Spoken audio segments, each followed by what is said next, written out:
Islam di Cina merupakan topik menarik untuk diperbincangkan. Pasalnya banyak orang yang beranggapan bahwa ideologi yang dianut oleh Cina menafikan agama bagi rakyatnya. Sedangkan Islam sebagai agama minoritas di Cina bisa dikatakan cukup berkembang cukup pesat dan menyebar di seluruh daratan Cina. Cina adalah rumah umat Muslim yang sangat tua. Syiar Islam di Cina sudah disuarakan tak lama setelah Nabi Muhammad meninggal pada 632 Masehi. Tokoh yang membawa Islam ke Cina adalah Sa'ad bin Abi Waqqas atas perintah sahabat Nabi, Khalifah Utsman bin Affan.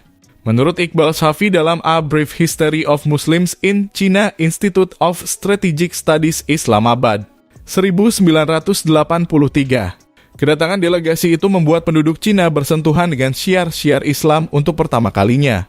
Bukti fisik dari penyebaran Islam di Cina pun ada, yakni 2 masjid kuno di Kanton, Guangtazi dan Chailin-se. Keduanya adalah masjid tertua di Cina, konon pertama dibangun di luar kawasan Arab. Singkat cerita, terbukanya jalur perdagangan lewat berbagai moda transportasi membuat Islam kemudian berkembang di negeri tirai bambu.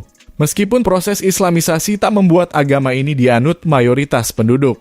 Mengacu pada data Council of Foreign Relations tahun 2020, Islam menempati urutan 7 dalam daftar agama yang dianut penduduk. Umat Muslim hanya minoritas sekitar 22 juta atau 1,8% dari total penduduk Cina. Hak istimewa etnis minoritas Muslim di Cina adalah salah satu bagian populasi minoritas yang terdiri dari berbagai etnis. Tercatat ada 10 etnis populasi Muslim di Cina, yaitu Hui, Uighur, Kazakh, Dongxiang, Kirgiz, Salar, Tajik, Uzbek, Bonan, and finally Tatar. Hui dan Uighur adalah populasi Muslim terbesar di Cina yang masing-masing memiliki jumlah populasi lebih dari 10 juta jiwa. Sebagai etnis minoritas, Muslim Cina mendapatkan hak istimewa yang tidak dimiliki oleh etnis Han sebagai mayoritas. Sebelum kebijakan One Child Policy direvisi pada 2016, Muslim Cina sebagai etnis minoritas mendapat pengecualian dan diperbolehkan memiliki lebih dari 1 anak. Hak istimewa tersebut tentunya juga berlaku untuk semua etnis minoritas di Cina lainnya. Selain itu, Muslim Cina juga memiliki hak istimewa untuk mendapat fasilitas pemakaman bila meninggal. Kebijakan tersebut berbeda dengan rakyat Cina yang pada umumnya dikremasi ketika meninggal. Di sebagian masjid di Cina seperti di Guangzhou dan Quanzhou, terdapat area pemakaman Muslim yang dirawat dan dilestarikan hingga sekarang. Dalam hal makanan, Muslim Cina mendapat prioritas untuk mendapatkan suplai makanan halal. Bahkan di Shanghai, sebuah kota metropolitan internasional di Cina, telah menetapkan regulasi untuk menjamin pasokan makanan halal bagi Muslim. Pabrik, sekolah, dan kantor pemerintah yang memiliki anggota Muslim diharuskan memiliki kantin Muslim. Tidak hanya di Shanghai, hampir semua kampus di Cina menyediakan kantin Muslim yang lokasinya terpisah dengan kantin non-Muslim. Kantin-kantin tersebut mayoritas dikelola oleh Muslim Cina dari etnis Hui dan Uighur yang menjajakan menu makanan halal khas daerah mereka. Hak istimewa lainnya bagi etnis minoritas di Cina adalah memiliki daerah otonomi khusus yang mulai dibentuk pada tahun 1958. Untuk minoritas etnis Muslim, pemerintah Cina menjadikan 2 provinsi sebagai daerah otonomi khusus bagi etnis Muslim, yaitu Ningxia Hui Autonomous Region dan Xinjiang Uyghur Autonomous Region. Kedua wilayah tersebut berlokasi di Cina bagian barat laut, di kedua daerah otonomi khusus Muslim tersebut. Pemerintah Cina meliburkan kantor pemerintahan selama 3 hari pada perayaan Hari Raya Idul Fitri dan Idul Adha serta memberikan libur cuti kerja bagi pekerja Muslim, baik yang dipekerjakan oleh negara atau komunitas desa untuk merayakan Hari Raya. Sedangkan Muslim Cina lainnya yang tersebar di selain kedua daerah tersebut mayoritas adalah pengusaha restoran halal yang diberikan kebebasan untuk merayakan Hari Raya. Masjid di Cina, masjid adalah fasilitas ibadah umat Muslim yang relatif mudah ditemukan di hampir semua kota di Cina. Bahkan di beberapa kota besar di Cina, masjid terletak di jantung kota yang berdampingan dengan gedung-gedung pencakar langit. Seperti masjid di kota Chengdu yang berlokasi tepat di sisi Tianfu Square atau alun-alun kota dan masjid di kota Chongqing yang berlokasi tidak jauh dari Jiefang-Bay, yang merupakan pusat bisnis terbesar di Cina bagian barat. Menurut data statistik Cina 2014, terdapat sekitar 39.135 masjid dan sekitar 24.000 di antaranya berlokasi di Xinjiang. Pembangunan masjid-masjid tersebut dibiayai oleh komunitas umat Muslim Cina dan pemerintahan Cina memberikan subsidi serta fasilitas berupa tanah. Saat perekonomian Cina tumbuh dengan pesat di era Deng Xiaoping, pemerintah Cina mulai meningkatkan pembangunan ekonomi di provinsi-provinsi bagian barat Cina yang merupakan tempat mayoritas penduduk Muslim tinggal. Sejak saat itu, masjid-masjid mulai menjamur di berbagai kota-kota di Cina, tidak terbatas di bagian barat Cina saja, dan jumlahnya bisa mencapai puluhan di setiap kotanya. Selain itu, pemerintah Cina juga mendorong warga Muslim yang tinggal di bagian barat Cina untuk merantau ke provinsi-provinsi yang pertumbuhan ekonominya lebih tinggi di bagian timur Cina. Kemudahan untuk bekerja atau membuka usaha dan restoran diberikan oleh pemerintah Cina, sehingga restoran-restoran halal mulai menjamur dan mudah ditemukan di semua kota di Cina. Muslimah di Cina pada 2011, saat penulis pertama kali menginjakkan kaki di Cina, jarang menemukan muslimah lokal yang mengenakan jilbab. Jikapun ada, mereka adalah muslimah lanjut usia yang rutin mendatangi masjid setiap hari Jumat dan di bulan Ramadan. Karena jumlah yang memakainya tidak banyak, seringkali warga lokal merasa aneh dengan jilbab. Sebagai pendatang baru di Cina, saat itu saya sempat merasa risih karena terlalu banyak mata memandang dan selalu mendapat banyak pertanyaan dari warga sekitar karena rasa ingin tahu mereka.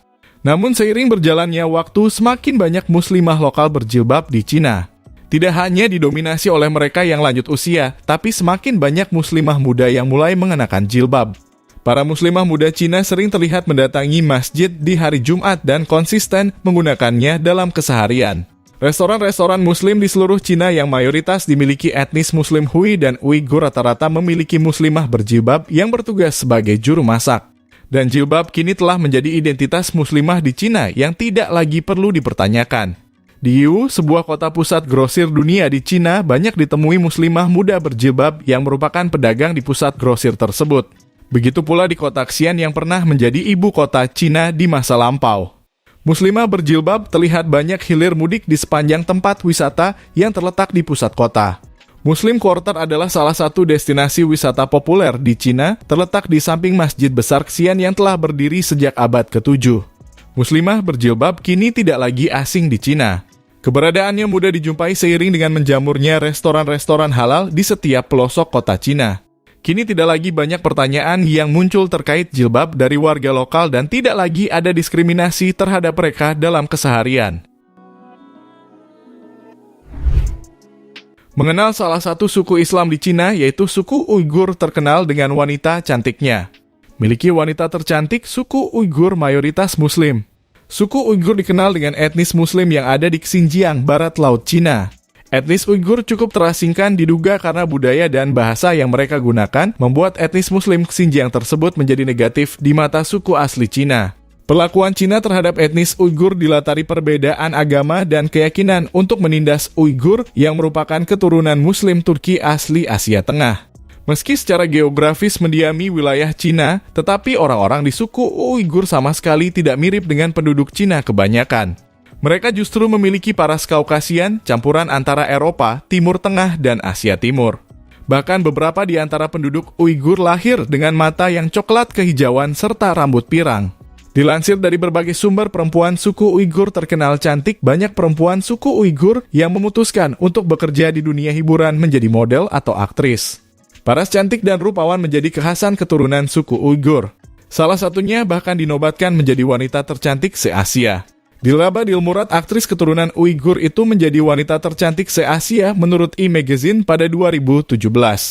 Kecantikan Dilraba seakan mewakili wanita Uighur yang sebenarnya asimilasi Turki dan Cina. Banyak yang menjadi artis mereka lakukan sebagai jalan keluar atas perlakuan tidak adil dari pemerintah Cina, sehingga banyak dari orang suku Uighur yang kesulitan secara ekonomi. Salah satu perempuan asli Uighur yang bekerja sebagai model adalah Parwena Dulkun. Ia juga menjadi salah satu finalis dari kontes kecantikan yang diadakan di Cina. Tak heran wajahnya yang menawan membuat banyak diminati oleh para agensi sebagai bintang iklan atau model. Bahkan Parwena kerap mendapatkan pekerjaan di luar negeri seperti Amerika Serikat, Eropa hingga Hong Kong. Meski perempuan Uighur berupaya mensejahterakan diri dengan bekerja di dunia hiburan, namun bukan berarti semua perempuan di sana mampu mendapatkan kesempatan yang sama. Berdasarkan laporan dari Radio Free Europe, pemerintah Tiongkok memaksa perempuan Uighur menggunakan alat kontrasepsi dalam upaya membatasi populasi Uighur dan kelompok minoritas Muslim lainnya di Xinjiang Barat. Dalam laporan tersebut, kebijakan yang dilakukan Cina ini dianggap sebagai genosida demografis secara lambat. Hal ini pun memicu pro kontra di seluruh dunia yang mengakibatkan adanya seruan untuk menginvestigasi pemerintah Tiongkok, namun mereka mengatakan bahwa hal tersebut tidak berdasar. Sebelumnya, Beijing telah menghadapi kecaman karena menempatkan lebih dari 1 juta orang suku Uighur dan kelompok etnis Muslim lainnya yang berasal dari Xinjiang di pusat pelatihan sejak 2017. Namun Cina berdalih bahwa kamp tersebut adalah pusat pendidikan dan pelatihan yang dibutuhkan untuk memerangi terorisme dan ekstremisme. Jumlah suku Uighur hampir 9 juta penduduk yang menjadikan mereka yang terbesar kelima dari 55 etnis minoritas yang diakui secara resmi di Tiongkok. Orang-orang Uighur kebanyakan mengikuti tradisi moderat Islam Sunni dan secara budaya memiliki lebih banyak kesamaan dengan orang-orang yang sama di Asia Tengah daripada dengan Cina Han. Nah, fakta tentang Islam di negara Tiongkok. Semoga Islam di sana semakin berkembang. Kami rasa cukup sekian informasi Islam di Cina ini. Sampai ketemu di video selanjutnya. Bye!